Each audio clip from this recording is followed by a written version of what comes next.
Oke, kembali di channel Mariangelo dan sekarang kita akan bahas mengenai She-Hulk episode ke-6. Dan jujur aja untuk She-Hulk episode ke-6 ini ya masih agak boring Pak ya. Cuman gua udah menemukan berbagai macam easter egg dan juga detail-detail yang udah gua temukan di episode kali ini. Dan mumpung episode ini akhir-akhirnya mumpung ada spesial nih. Nah, jadi kita nggak terlalu ngantuk kan seperti kayak episode 45. Aduh, tapi episode 6 ini menurut gua tuh masih lumayan lah, masih ada yang bisa kita bahas lah. Sebelum kita lanjut ke untuk breakdown episode 6, gua kasih kalian spoiler warning lebih dahulu buat kalian agar supaya kalian bisa nonton dulu episode 6-nya. Habis itu kalian bisa kembali ke video ini untuk melihat breakdown dari gue. Link untuk She-Hulk episode 6 gue udah taruh di kolom deskripsi di bawah. So, kita akan bahas semuanya di video kali ini. Oke, sebelum kita lanjut ke video ini, jangan lupa tekan tombol subscribe. Karena kalau kalian tekan tombol subscribe dan like video sebanyak-banyaknya, dan juga share video ini ke teman-teman kalian, maka gue akan lebih semangat lagi buat video untuk kalian. Tanpa perlu berlama-lama lagi, langsung kita bahas mengenai She-Hulk episode 6.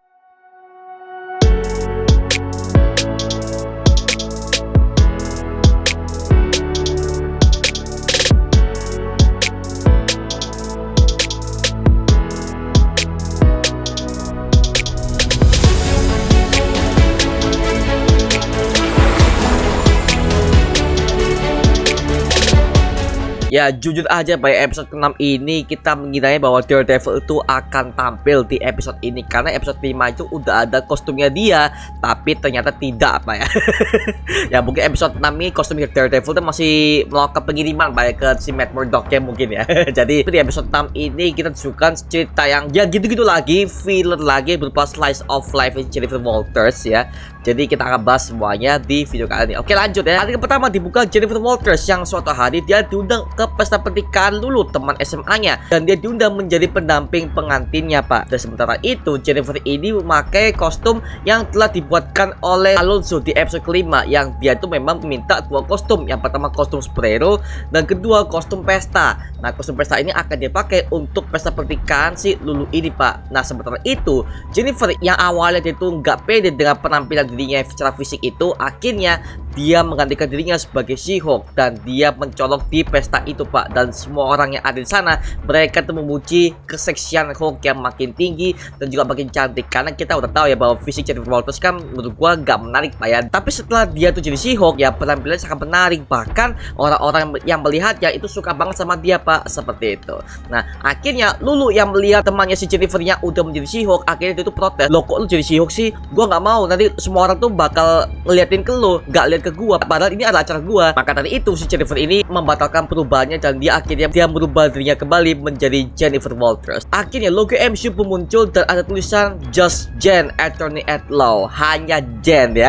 Hanya Jen. Jadi tidak akan ada penampilan She-Hulk di episode ini, seperti itu. Nah selanjutnya ketika si Jennifer ini udah cuti Pak ya, akhirnya Nikki ini bekerja sama dengan Mallory Book. Itu adalah pesaing dari si Jennifer ini. Mereka bekerja sama untuk mengungkap kasus perceraian dari seorang yang sangat kaya raya, yaitu bernama Craig Hollis, alias dia menamai dirinya sebagai Mr. Immortal, yang sebenarnya dalam komik itu adalah seorang mutant Pak ya. Tapi di MCU kayaknya dia tuh masih belum diperkenalkan sebagai mutant. Nanti kita akan jelaskan mengenai Mr. Immortal lebih lengkapnya di sesi breakdown Pak ya. Nah setelah itu Craig Hollis ini mengungkapkan bahwa dia itu punya kasus perceraian dengan banyak banget istri-istri yang sudah menggugat cerai dia Pak. Jadi dia tuh udah menikah dengan semua para wanita dan dia tuh akhirnya ingin menggugat cerai mereka semua di pengadilan GLKH. Dan setelah itu ketika Craig Hollis itu udah menyampaikan semua kisah keluhnya kepada Mallory Book, akhirnya mereka tuh berdebat sampai akhirnya Craig Hollis ini memutuskan untuk lompat dari gedung GLKH dan membuktikan ucapannya benar bahwa dia tidak bisa mati. Karena sepanjang mereka tuh berdebat, si Craig Hollis ini mengatakan bahwa dia tuh gak bisa mati. Percuma, dia dibunuh gak bisa, dia melompat dari ketiga juga gak bisa, dia ditabrak pun juga gak bisa Pak. Itu sebabnya dia disebut sebagai Mr. Immortal. Dan mereka semua melihat hal itu. Dan ketika si Craig Hollis ini melompat dari gedung GLKH, mereka melihat semua bahwa ketika dia itu jatuh, dia gak mati, bahkan darah pun gak ada, dan tubuhnya baik-baik saja. Maka dari itu ini udah bisa membuktikan bahwa eksistensi mutant tuh ada di MCU, cuman mereka belum dimunculkan aja di MCU Universe. Nah setelah itu akhirnya Jennifer ini dan Lulu mereka tuh bercerita soal keseharian mereka. Si Jennifer itu udah bercerita bahwa dia itu mendapatkan pekerjaan yang baru di GLKH sebagai pengacara hukum, dan dia juga mengatakan bahwa dia nggak punya pasangan sama sekali, sehingga si Lulu ini bersimpati sama dia. Oh lu sabar aja, lu pasti dapat kok cowok yang lebih baik. Nah sampai akhirnya si Jennifer ini bertemu bertemu dengan si Titania yang tiba-tiba aja muncul secara anda beranta di pesta itu, Pak. Dan ketika si Jennifer ini marah kepada si Titania bahwa dia tuh mengira bahwa si Titania muncul ke situ hanya untuk membalaskan dendamnya atas apa yang udah dia perbuat di episode kelima kemarin, yang dimana si Titania ini pernah mencoba untuk membunuh She-Hulk dan pernah juga dia tuh ingin mengambil nama She-Hulk ini sebagai nama produknya di perusahaan dia, Pak. Maka dari itu si Jennifer ini marah ke Titania,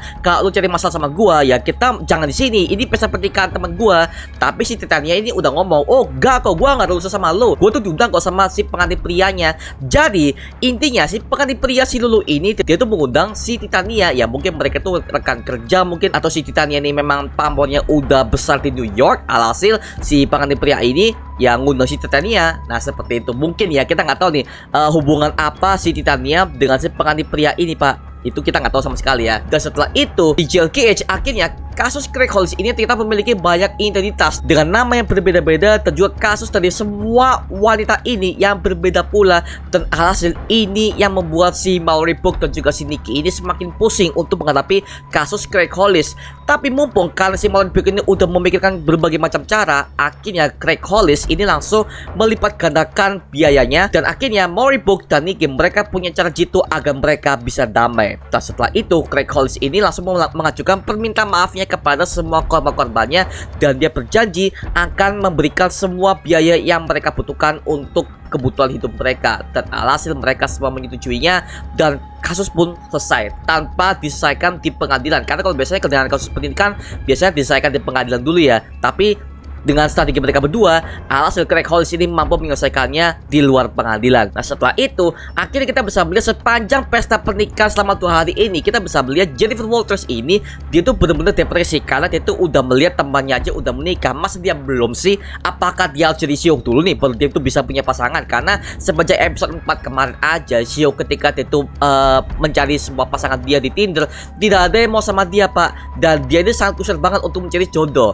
Dan alhasil Jennifer ini dekat dengan seorang lelaki di pesta itu yang dia merupakan adalah pendamping pengantin prianya, dan mereka itu berkenalan sampai akhirnya si Jennifer ini mabuk karena dia itu kebanyakan minum, dan dia lupa bahwa dia itu nggak jadi wujud si Hulk ya. Karena kita udah tahu dari informasi dari Bruce Banner bahwa ketika dia menjadi Hulk dia akan kebal dengan mabuknya. Tapi setelah itu udah jadi manusia, ya efeknya akan masuk ke situ, Pak. Seperti itu. Maka dari itu si Jennifer ini menikmati pestanya dengan menghabiskan semua uangnya, sampai akhirnya ketika si Jen ini mabuk di luar, tiba-tiba si Titania ini menyerang dia di situ. Karena dia itu udah merasa dendam banget atas apa yang udah dia lakukan. Dan di sini Titania ini kayaknya lagi-lagi gua curiganya dia masih dikirim oleh seseorang. Jadi dia tuh ketika menyerang si She-Hulk ini, dia tuh melakukan sebuah misi bukan karena dendam pribadi segala macam, bukan nih kalau yang gua lihat dari gelagatnya si Titania ini. Dan setelah itu si Jennifer ini ketika itu udah berhasil berubah menjadi She-Hulk, alhasil dia mempermalukan Titania di depan semua orang-orang di sana.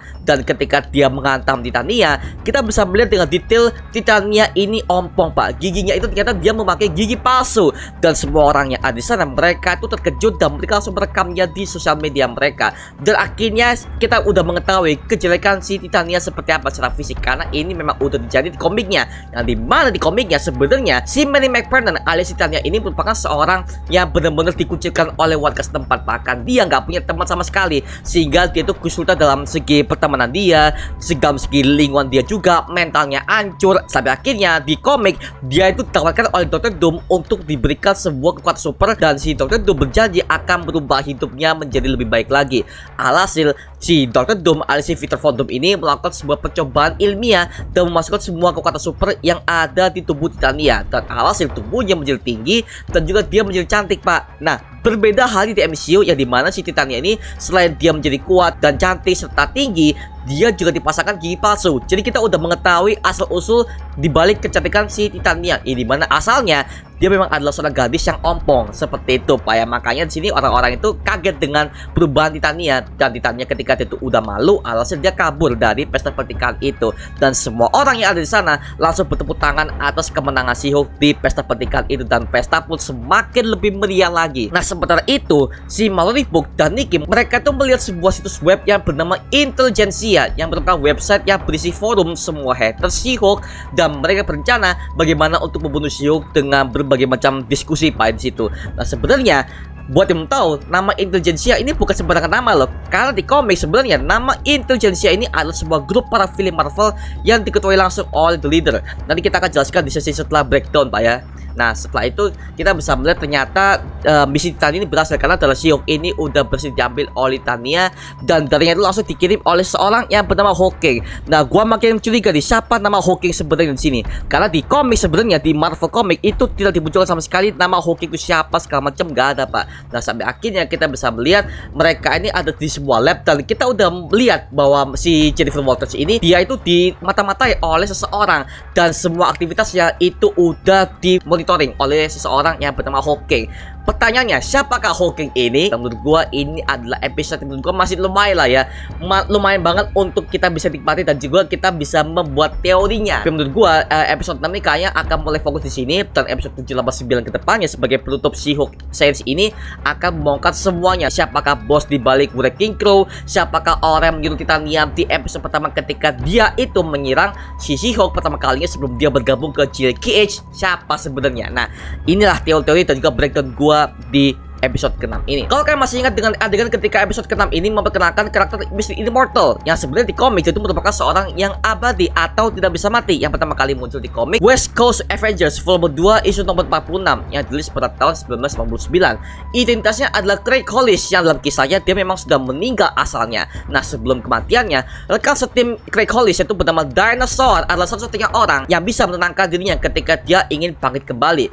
Nah sebenarnya regenerasi Craig Hollis ini, Craig ini selalu depresi hingga dia mencoba melakukan bunuh diri setiap aksinya. Bahkan pernah loh dia mencoba bunuh diri dengan cara online, namun tetap dia tidak bisa melakukannya karena dia itu sangat-sangat abadi. Nah sementara itu kita bisa lihat di MCU itu si Craig Hollis juga ketika dia itu jatuh ke mobil, mukanya benar-benar muka depresi karena dia tuh udah merasa gue tuh gak bisa mati kok. Jadi sebenarnya si Craig Hollis ini dia tuh pengen mati, tapi karena mutasi tubuhnya ini selalu meningkat terus, alasan dia tuh gak bisa mati. Nah selanjutnya ada adegan di mana Mr. Immortal ini saat kasusnya akan diselesaikan oleh Maury Book dan Nikki dengan para korban-korban pernikahannya. Akhirnya Mr. Immortal mengatakan bahwa dia pernah berpasangan dengan Baroness Cromwell. Nah sebenarnya Baroness Cromwell ini di komik nama aslinya adalah Lily Cromwell yang merupakan sosok vampir di Marvel Universe yang pertama kali muncul di komik Union Jack isu nomor 1 yang dirilis pada tahun 1998. Nah rumor beredar bahwa Baroness Cromwell ini akan memulai debutnya di film MCU Blade yang dibintangi oleh Mahershala Ali di fase kelima mendatang. Jadi kita tunggu aja mengenai identitas vampir wanita ini. Nah ada selanjutnya memperlihatkan saat Mr. Immortal terjatuh dari atas mobil patroli dan dia terlihat baik-baik saja, bahkan dia tuh nggak berdarah, dia nggak sekarat, ya dia babe aja kayak melompat biasa. Nah kalau kalian perhatikan dari cara jatuhnya dan mendaratnya ini sama seperti Loki yang ketika dia jatuh dari atas dengan pose sama. Ini sudah terlihat di film Thor Ragnarok dan juga Loki series. Nah setelah itu ada sebuah website yang bernama Intelligentsia yang disebutkan sebagai sebuah website yang berisi forum untuk menjelek-jelekan She-Hulk, bahkan sampai ada berencana untuk membunuhnya. Nah sebenarnya nama Intelligentsia di komik itu adalah sebuah grup villain yang diketuai oleh The Leader yang alter egonya adalah Samuel Stearns. Nah kalau di MCU Samuel Stearns sudah terlihat di film The Incredible Hulk yang merupakan dia itu adalah orang yang berusaha untuk membantu Bruce Banner untuk menghilangkan sisi Hulk yang ada dalam tubuh Bruce karena dia tuh pikir si General Ross pada saat itu kan dia kan masih mengincar si Bruce Banner nih agar supaya membuat tiruan untuk Hulk ini untuk jadikan sebuah senjata militer Amerika Serikat. Tapi si Samuel Stearns ini secara diam-diam dia menduplikat semua darah-darah Bruce ini agar supaya dia bisa mempelajarinya lebih lanjut dan dia sangat terobsesi banget dengan darah Bruce di situ. Hal ini cukup masuk akal karena kalau kita perhatikan dari awal Titania menyerang She-Hulk, kalau ada Wrecking Crew yang mencoba mencuri sampel darah Jennifer, itu dikarenakan ada seseorang yang terobsesi dengan Hulk. Nah gue pikir awalnya itu adalah Dr. Doom karena mengacu kepada anak buahnya yaitu Titania. Tapi ternyata setelah gue lihat episode ini gue makin curiga lagi, ada satu orang yang paling gue curigai yang sangat terobsesi banget dengan darah Hulk, yaitu adalah The Leader itu sendiri. Dan untuk karakter The Leader ini pertama kali muncul di komik Tales of Astonis isu nomor 62 yang dirilis pada tahun 1964. Dan The Leader ini sebenarnya hampir muncul sekilas di film The Incredible Hulk yang dimana dia itu setelah membuat sebuah mutasi Emil Blonsky dengan mencampurkan darah Bruce Banner ke dalamnya, akhirnya lahirlah Abomination. Akhirnya dia terjatuh dan darah Banner menetes ke kepalanya dan membuat kepalanya membesar dan menjadi gila. Nah kayaknya The Leader ini akan muncul di seri She-Hulk sebagai obsesinya untuk membunuh Darahawk. Apalagi mengingat di acara di 23 Expo kemarin, aktor The Leader ini yang dari MCU ini langsung mengungkapkan bahwa dia akan kembali setelah 10 tahun lamanya dia tidak ada di MCU. Nah, pertanyaannya, kemana aja The Leader ini, Pak? Sepanjang MCU ini dia tuh kemana aja? Gitu masalahnya, karena ya aneh aja ketika kita udah nggak melihat dia selama 10 tahun ini di MCU, ya dia kemana aja, why gitu loh. Jadi kita tunggu aja ya, dan kata kabarnya dia akan debut juga di Captain America New World Order seperti itu. Jadi mungkin akan dijelaskan lebih detail ya. Nah, mungkin dia tuh mengincar Darahawk tuh mungkin karena dia tuh ingin mengincar si Bruce Banner, tapi karena Bruce Banner ini nggak ada di bumi, karena dia tuh sedang ada di planet Sakaar, maka incaran selanjutnya adalah She-Hulk, karena masuk akal kalau diri yang mengincar. Dan sebenarnya ada banyak banget villain yang bergabung ke grup intelijensia yang pertama kali muncul di komik Fall of the Hawks Alpha issue nomor 1 yang dirilis pada tahun 2009, dan kebanyakan dari mereka semua ini adalah ilmuwan paling cerdas dan maniak yang pernah berurusan dengan superhero mereka masing-masing, terutama dengan Hulk itu sendiri. Berikut adalah daftar semua anggotanya. Yang pertama, Egghead yang merupakan villain dari Ant-Man yang pertama kali debut di komik Tales of Astonish issue nomor 38 yang dirilis pada tahun 1962, dan sebenarnya dia hampir muncul di kejadian flashback dalam film Ant-Man and the Wasp sebagai ayah dari Ghost yang bernama Elijah Starr yang terbunuh di tahun 90-an ketika eksperimen Quantum Realm mengalami kecelakaan yang paling mengerikan. Dan kedua, ada The Red Ghost yang merupakan villain dari kelompok Fantastic Four yang pertama kali debut di komik Fantastic Four issue nomor 13 yang dirilis pada tahun 1963, dan dia adalah seorang ilmuwan super yang bernama Ivan Kraglov. Yang ketiga, The Wizard yang merupakan villain dari Fantastic Four juga yang memiliki alter ego bernama Bentley Whitman, seorang ilmuwan jenius yang sangat terobsesi banget dengan superhuman, yang pertama kali muncul di komik Strange Tales issue nomor 102 yang dirilis pada tahun 1962. Yang keempat ada The Mad Thinker yang merupakan villain dari Fantastic Four juga yang memiliki alter ego bernama Julius, dan asal usulnya sangat misterius di komiknya, dan gua nggak bisa menemukan semua data-data mengenai The Mad Thinker, tapi yang jelas The Mad Thinker ini pernah menyamar menjadi Mr. Fantastic versi gilanya, dan dia pertama kali muncul di komik Fantastic Four issue nomor 15 yang dirilis pada tahun 1963. Selanjutnya ada Dr. Doom yang merupakan villain dari Fantastic Four. Bahkan semua storyline Marvel kebanyakan itu juga jadi villain utamanya, apalagi di event besar Secret Wars yang nantinya akan dikerjakan oleh MCU di event Avengers Secret Wars sebagai penutup fase ke-6. Dia pertama kali muncul di komik Fantastic Four issue nomor 5 yang dirilis pada tahun 1962. Nah, Dr. Doom ini memiliki alter ego yang bernama Victor Von Doom yang merupakan seorang ilmuwan sekaligus astronot dan juga salah satu rekan dari Reed Richards dan juga teman-teman yang ketika mereka melakukan penelitian di bulan, dan mereka semua terkena radiasi bulan yang berbahaya, termasuk dengan si Victor Von Doom ini. Namun karena Victor Von Doom ini haus akan kekuasaan dari awalnya, akhirnya dia menjadi gila dan akhirnya dia berniat untuk menghancurkan dunia dengan identitas barunya sebagai Dr. Doom. Yang keenam ada MODOK yang mempunyai nama singkatan sebagai Mental Organism Designed Only for Killing. Dia seorang teknisi jenius yang bekerja untuk organisasi kriminal yang bernama AIM atau disingkat sebagai Advanced Idea Mechanics. Dia pertama kali muncul di komik Tales of Suspense issue nomor 94 yang dirilis pada tahun 1967, dan dia akan mendebutnya di MCU di film Ant-Man and the Quantum Mania. Tetapi alter egonya itu udah berbeda, yaitu alter egonya bukan sebagai teknisi jenius yang ada di komik asalnya, melainkan itu adalah mantan dari pemakai Yellow Jacket yang udah pernah muncul di film Ant-Man pertama. Nah, untuk membahas mengenai MODOK itu akan gue siapkan di video sendiri Pak ya, biar video ini nggak terlalu panjang. Oke, yang ketujuh ada The Chameleon yang merupakan villain dari Spider-Man dan alter egonya adalah Dmitry Smedrekov. Itu adalah seorang dari negara Rusia yang kemampuannya bisa menyamar menjadi berbagai macam villain dari Marvel. Bahkan dia sempat juga jadi Spider-Man sendiri untuk merusak nama baiknya. Dia pertama kali muncul di komik The Amazing Spider-Man issue nomor 1 yang dirilis pada tahun 1962. Yang ke-8 ada The Trapster yang merupakan villain dari Fantastic Four yang pertama kali muncul di komik Strange Tales issue nomor 104 yang dirilis pada tahun 1962. Alter egonya adalah Peter Petruski yang merupakan seorang yang bekerja sebagai ilmuwan riset di kota New York untuk sebuah perusahaan besar di sana. Nah, saat dia bekerja di sana, dia mematenkan perekat multipolimer untuk membuatnya sangat kaya dan menjadikan dirinya di profesi yang sangat tinggi. Namun ketika karirnya sudah sukses, Petruski memutuskan untuk mengubah jalan hidupnya sebagai kriminal dan sebagai ahli perangkap alias dengan nama aslinya, yaitu The Trapster. Yang terakhir anggotanya itu adalah Mr. Sinister, adalah seorang mutant yang selalu berusaha dengan Deadpool. Bahkan dia tuh udah pernah berusaha dengan X-Men sendiri dan pertama kali muncul di komik Uncanny X-Men issue nomor 221 yang dirilis pada tahun 1987. Dia adalah Nathaniel XX yang hidup pada era Victoria dan dia sangat terobsesi dengan evolusi dalam semua bentuk semua manusia.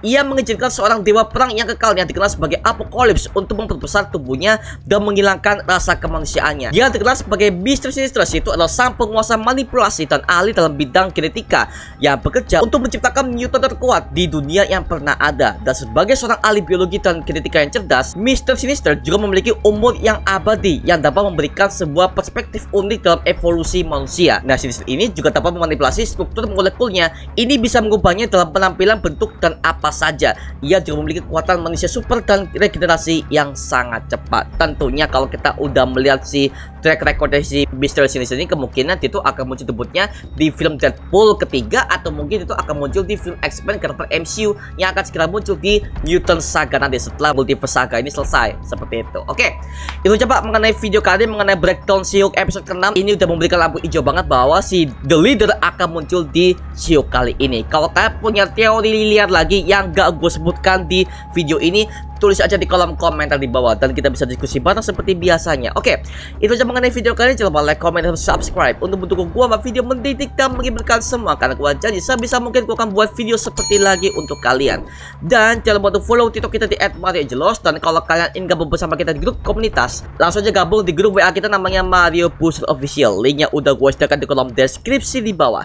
Dan jangan lupa untuk beli merchandise official kita Mario Angelo Official. Itu kalian bisa lihat semua all size ada mulai dari L sampai ke 2XL. Semuanya ada, tinggal kalian pre-order, langsung hubungi di nomor WhatsApp yang udah gue sediakan di kolom deskripsi di bawah, atau udah kalian bisa lihat di video ini. Itu ada nomor WA-nya, Pak, seperti itu. Oke, itu kami tunggu semua order kalian. Oke, sampai jumpa di video berikutnya. Adios. Woohoo.